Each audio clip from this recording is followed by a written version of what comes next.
Ils ont été à l'origine d'un grand empire qui a régné sur la Sénégambie actuelle pendant plus de 2 siècles et de nos jours, la plupart d'entre eux vivent au Sénégal où ils représentent plus de 43% de la population.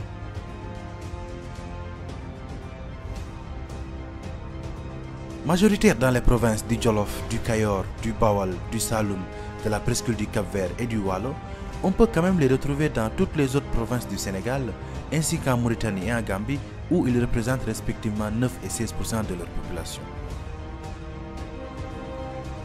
Leur esprit d'ouverture a donné naissance à la Teranga, a fait du Sénégal un État-nation sans ethnicisme ni tension ethnique, et a permis à leur langue de se propager dans l'ensemble du territoire sénégalais où plus de 90% des personnes l'utilisent quotidiennement. Une bonne partie de cette ethnie est de confession musulmane et leur culture s'impose fortement au pays de la Teranga et tend même à assimiler des individus des autres ethnies. Je parle bien évidemment des Wolofs et c'est leur histoire que je vais vous raconter aujourd'hui.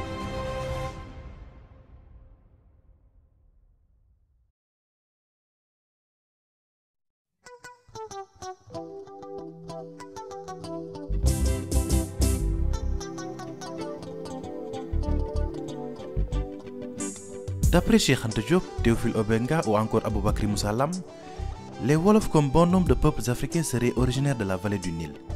Ces derniers se basèrent sur des comparaisons ethniques, linguistiques, anthropologiques et culturelles pour justifier ces affirmations.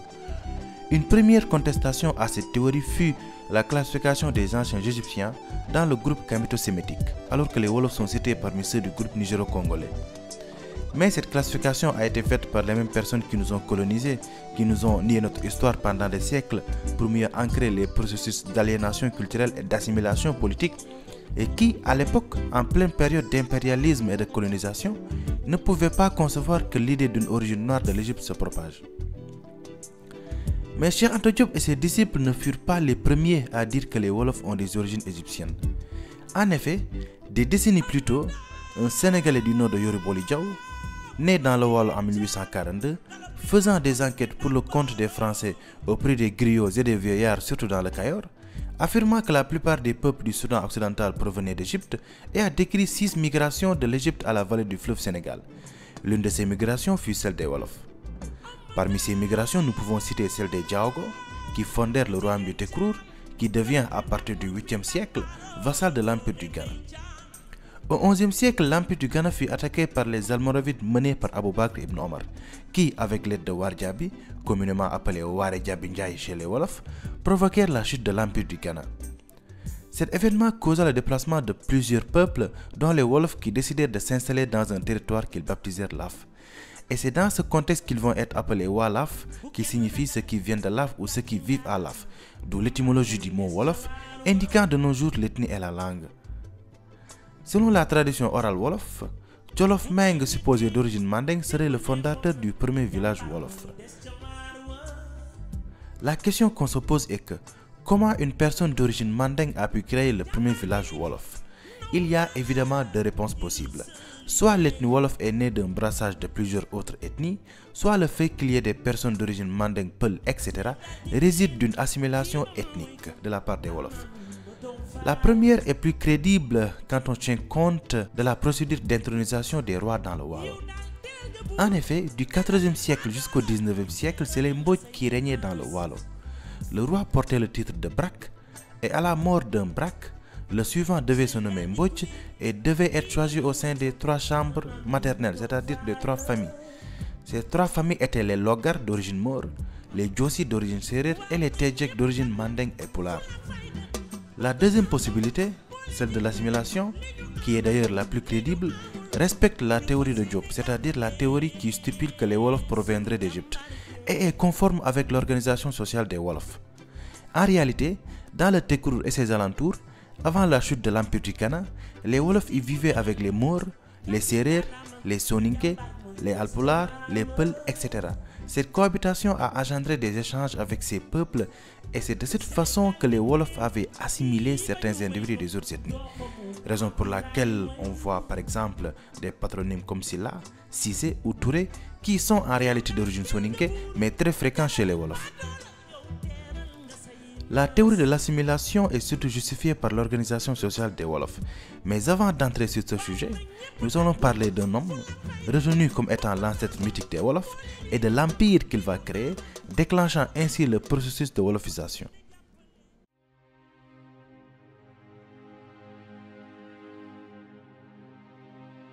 Ndiaye Ndiaye est né à la fin du XIIIe siècle dans un village non loin du Tekrour et selon la tradition orale wolof, serait le fils de Fatimata Sall, fille du Lamtoro Ibrahim Sall du Tekrour et d'un chef de guerre almoravide qui de par son père est un descendant du fameux Wardiabi.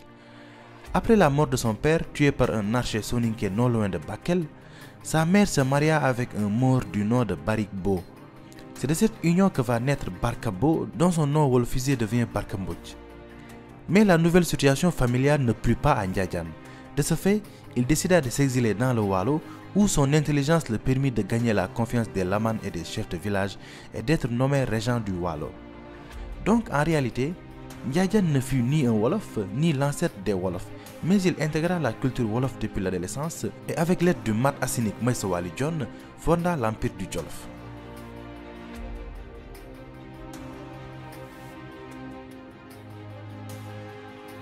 Contrairement à l'opinion le plus diffusée, le Jolof n'est pas né d'une conquête mais plutôt d'une fédération.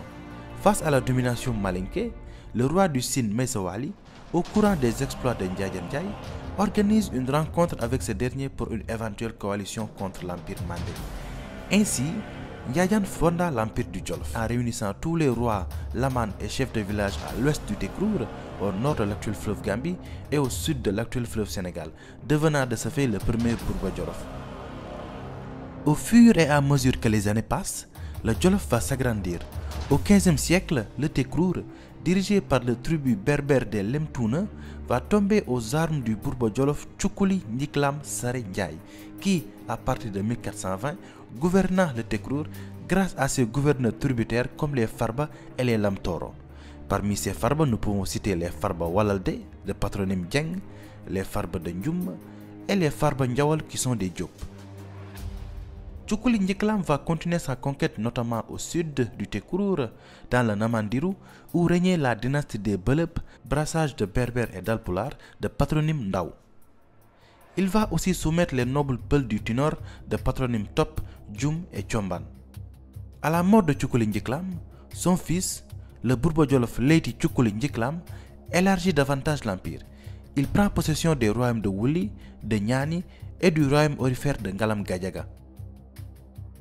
C'est sous le règne de Bouker Biye Sangoulé que l'empire connut son apogée territorial en soumettant l'autre royaume aurifère, le Bambouk.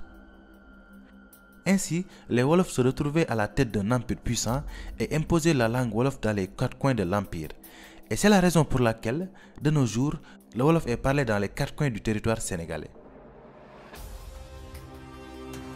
En 1549, Amari Ngoné Sobel Fall, fils du gouverneur du Kayor qui répondait au nom de Déthié Foundiougu Fall, détrône ce dernier qu'il juge vraiment très faible et déclare la guerre à Lele Fouli Fak Ndiaye. Il bat Lele Fouli Fak à Danki et le Kayor devient indépendant.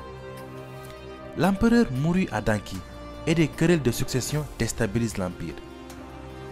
Sur ce, beaucoup de provinces vont prendre leur indépendance, notamment le Waalo, le Sine, le Saloum, le Wuli, le Niani, le Ngalam Gadiaga, le Bundu et le royaume aurifère de Bambouk conquis des décennies plus tôt. Le Tekrour et le Bawal vont aussi se libérer de l'emprise Jolof.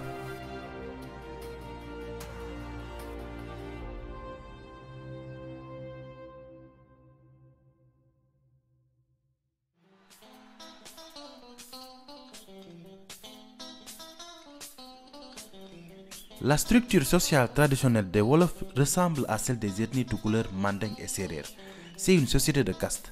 Dans cette société traditionnelle, les guerres, c'est-à-dire les non-castés, occupent le sommet de la hiérarchie.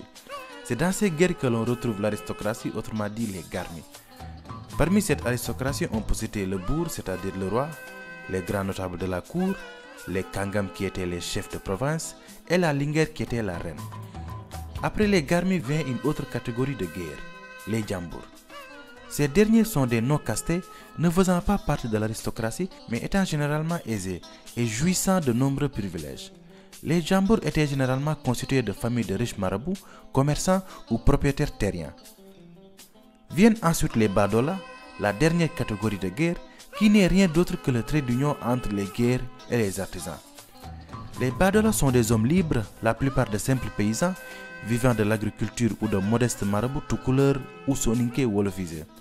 Ils constituaient la masse paysanne, le gros du peuple, et se définissaient par ceux qui ne possèdent personne et que personne ne possède. Raison pour laquelle si de nos jours tu ne possèdes rien, on te traite de Badola. Certaines Badola cultivent les champs pour le compte des aristocrates Garmi et de riches Jambour. Les Badola subissaient durement l'autorité des Garmi. Après l'ensemble des guerres viennent ensuite les Nyegno, qui ont le sens de la beauté de la société de par la nature de leur métier. Mais à cause de leur position hiérarchique inférieure, ils sont traditionnellement méprisés par les guerres et marginalisés. Ils vivaient à la périphérie des villages et pratiquaient l'endogamie stricte. Ces artisans sont divisés comme suit. Les Teggu ou Balamainsa, qui sont les forgerons, et les bijoutiers, souvent liés à des familles guerres car ils leur fournissaient les bijoux et les armes pour la guerre. Ensuite, on a les Laobé, artisans du bois d'origine Peul, les Woudé, les artisans du cuir, les Rab ou Mabo d'origine tout couleur, caste de tisserands. Enfin, on a les griots, divisés en deux parties. Il y a les griots de la cour et ceux du reste de la population, ceux qui maîtrisent l'art de la parole et ceux qui en plus maîtrisent les différents instruments de musique, comme le khalam et le tama. D'après la tradition orale Wolof rapportée par Yoro Boli Diaw, membre de la royauté du Waalo, les Nyegno sont en majorité d'origine Peul et tout couleur. Ce serait pour beaucoup à l'origine des artisans du Tekrour où ce type de caste était déjà en place. Les Nyegno, par souci de conserver leur origine et pour des raisons jugées mystiques liées à leur métier, pratiquèrent l'endogamie. Les familles Wolof artisans se sont ajoutées à eux. Des familles d'ethnie Mandeng, Soninké et Serer sont par la suite venues s'ajouter à cette caste. Il y a donc une grande variété de patronymes. Le mot Nyegno serait même d'origine Pulaar. C'est d'ailleurs pour cette raison que les Nyegno partagent beaucoup de patronymes avec les Alpulaar. Au bas de la hiérarchie se trouvaient les Jam, les esclaves, mais dans une société modérément esclavagiste par rapport à celle des Maures du Trarza ou des Alpulaar du Fouta Toro. Les Lébou constituent une communauté au Sénégal. Traditionnellement pêcheurs mais aussi agriculteurs, ils sont concentrés dans la presqu'île du Cap-Vert et ils parlent un Wolof légèrement différent. Leur origine est très liée à celle des Wolofs. D'ailleurs, de nos jours, ils sont considérés comme une branche de l'ethnie Wolof. Mais les récits Lébou sur l'origine des Wolofs est légèrement différent de celui de la tradition orale Wolof. Tout d'abord, non seulement la tradition orale Lébou retient que les ancêtres des Wolofs étaient les Lébou, mais elle donne plus de détails concernant l'origine des Wolofs. Pour mieux expliquer les faits, retournons en arrière jusqu'au Ghana pré-almoravide. À cette époque, c'est les Lébou qui avaient donné le nom de Walaf à une autre population, toujours Lébou, qui vivait sur une bande de terre étroite entourée par le fleuve. Lorsque les Walaf ont trouvé étroit le lieu qu'ils habitaient, ils l'ont quitté pour s'installer au bord de la mer tout en suivant la longueur du fleuve pour faire extension de leur habitation. C'est ainsi que les Lébou les ont appelés Walaw, qui signifie ce qui s'étendent, d'où l'origine du mot Walo, le premier royaume créé par les Wolofs. Dans leur extension, beaucoup d'autres ethnies les ont rejoints et ont été englobées dans l'ensemble Walaf. Donc, selon toujours la tradition orale Lébou, les Wolofs sont des Lébou très métissés qui parlent une langue Lébou légèrement modifiée. À l'époque de l'empire du Jolof, les Lébou, devenus minoritaires à cause de leur endogamie, de la forte natalité et d'une forte assimilation ethnique de la part des Walaf, se sentirent marginalisés et décidèrent de s'exiler à l'ouest de l'empire. À leur arrivée, ils chassèrent les Mandingues de la presqu'île, s'unirent avec les Sérères et créèrent le premier village Lébou qu'ils appelèrent Dëkk Raw, qui signifie que soit sauvé ceux qui l'habitent. Ce nom, modifié par les Sérères, deviendra Ndakaru, l'actuel Dakar, terme qui n'est rien d'autre qu'une ultérieure modification, mais cette fois-ci opérée par les Français qui, semble-t-il, ne pouvaient pas prononcer le mot Ndakaru.